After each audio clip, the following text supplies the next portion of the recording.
Assalamualaikum warahmatullahi wabarakatuh. Hai guys, kembali lagi ke materi sejarah Indonesia untuk kelas 12. Nah, jadi pada pertemuan sebelumnya kita sudah membahas secara singkat tentang sejarah kemerdekaan Indonesia. Nah, ketika Indonesia merdeka, belum juga dapat dipastikan bahwa keadaan negara Indonesia lebih baik, namun juga bagaimana upaya Indonesia dalam mempertahankan kemerdekaan Indonesia. Gitu.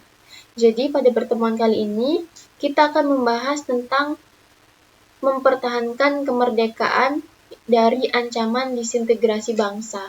Disintegrasi bangsa artinya adalah perpecahan atau ketidakpersatuan gitu ya. Nah, jadi terjadi berbagai macam pergolakan pasca kemerdekaan Indonesia. Nah, pergolakan ini dibagi menjadi 3 ciri. Yang pertama adalah pergolakan yang berkaitan dengan ideologi. Yang kedua, pergolakan yang berkaitan dengan kepentingan. Dan yang ketiga adalah pergolakan yang berkaitan dengan sistem pemerintahan. Yang pertama kita membahas tentang pergolakan berkaitan dengan ideologi. Nah, contohnya yaitu adanya pemberontakan PKI Madiun ya, tahun 1948, kemudian juga ada DITII ya, Darul Islam atau Tentara Islam Indonesia, dan peristiwa Gerakan 30 September Partai Komunis Indonesia. Nah, pemberontakan PKI Madiun tahun 1948. Ini karena latar belakangnya, yaitu jatuhnya Kabinet Amir Syarifuddin pada tanggal 23 Januari tahun 1948 akibat persetujuan Renville. Presiden kemudian menunjuk Muhammad Hatta untuk membentuk kabinet. Hatta membentuk kabinet tanpa golongan sosialis. Pada perkembangannya, Amir Syarifuddin menjadi oposisi kabinet Hatta dan menyusun Front Demokrasi Rakyat atau FDR dari golongan kiri dan kanan. Nah, FDR ini menghasut kaum buruh di pabrik Delanggu pada tanggal 5 Juli tahun 1948. Nah, rentetan peristiwa dari pemberontakan PKI Madiun nih, seperti dilihat ya, ada step pertama sampai step kelima ya, ada peta wilayah dan tahun peristiwanya, penyebab latar belakangnya yang tadi, kemudian tokohnya yang gugur, upaya dan akhir peristiwa atau gagalnya ya pemberontakan Madiun ini. Nah, kedatangan Musso ini dikirim oleh Gerakan Komunisme Internasional Moskow ke Indonesia untuk merekrut pimpinan atas Republik Indonesia dari tangan kaum nasionalis. Musso melakukan fusi penggabungan Partai Buruh, Partai Sosialis, dan lain-lain menjadi PKI. Musso dan Amir Syarifuddin yang mengambil alih PKI dan menentang programnya si Hatta.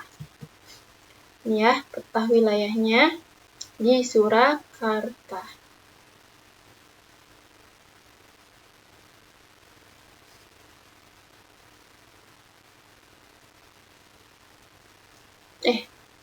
Di Madiun lah ya.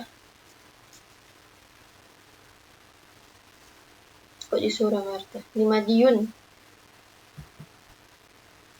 Puncaknya itu tanggal 18 September tahun 48 dengan pernyataan PKI tentang berdirinya Soviet Republik Indonesia.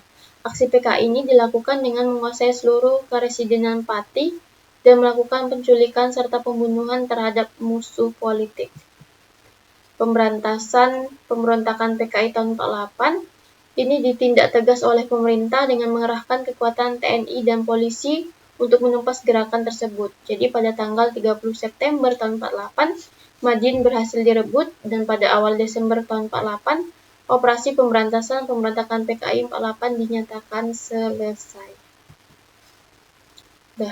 Tentang Darul Islam atau Tentara Islam Indonesia. Ya, tokohnya adalah si Kartosuwiryo yang merupakan anggota Partai Masyumi sejak masa pendudukan Jepang dan bahkan terpilih sebagai komisaris Jawa Barat. Rencana pendirian negara Islam sebenarnya telah direncanakan sejak 1942 dengan mendirikan pesantren Sufah yang digunakan untuk latihan kemiliteran pemuda Islam. Hizbullah dan Sabilillah dipergunakan dalam berdirinya negara Islam. Latar belakang pemberontakan DITII. Nah, penolakan keputusan Renville bagi Kartosuwiryo yang dianggap merugikan Republik Indonesia. Kemudian ada gerakan Negara Islam Indonesia yang bertujuan untuk menjadikan Republik Indonesia sebagai negara yang menerapkan dasar agama Islam sebagai dasar negara. Proklamasi Negara Islam Indonesia menyatakan dengan tegas bahwa kewajiban negara untuk membuat undang-undang berdasarkan syariat Islam dan menolak keras terhadap ideologi selain Al-Quran dan Hadis, atau yang sering mereka sebut dengan hukum kafir. Nah, dalam perkembangannya, NII ini menyebar sampai ke beberapa wilayah yang berada di negara Indonesia, terutama Jawa Barat, Jawa Tengah, Kalimantan Selatan, Aceh, dan Sulawesi Selatan. Ada juga ya pemberontakan DITI di Jawa Barat, di Jawa Tengah, ya. Kemudian di Sulawesi Selatan pimpinannya Kahar Muzakkar. Di Aceh pimpinan Daud Bereh. Terus ada APRA ya, Angkatan Perang Ratu Adil. Ya, dipimpin oleh Westerling.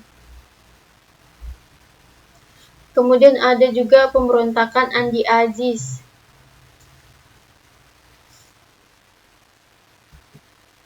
Pemberontakan RMS atau Republik Maluku Selatan.